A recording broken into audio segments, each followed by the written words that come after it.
నమస్కారం. ఈటీవీ 360కి స్వాగతం. ముందుగా ప్రధానాంశాలు.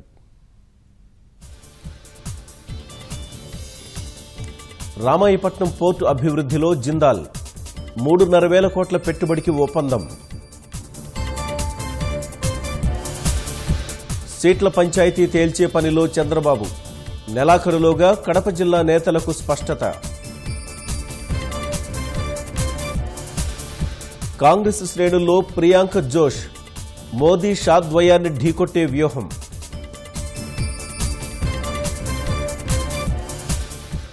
జైట్లీ అనారోగ్యంతో గోయల్కు ఆర్థిక శాఖ ఓటాన్ అకౌంట్ బడ్జెట్ పెట్టనున్న పీయూష్. ఫిబ్రవరి 27 నుంచి ఇంటర్ పరీక్షలు, 1 నుంచి ప్రాక్టికల్స్కు ఏర్పాట్లు.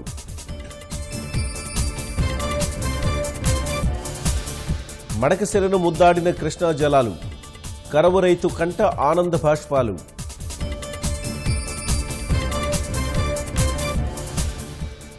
పల్లి నూనె తయారీ పేరిట కుంభకోణం, 4 రాష్ట్రాల్లో 150 కోట్ల మేర టోకరా.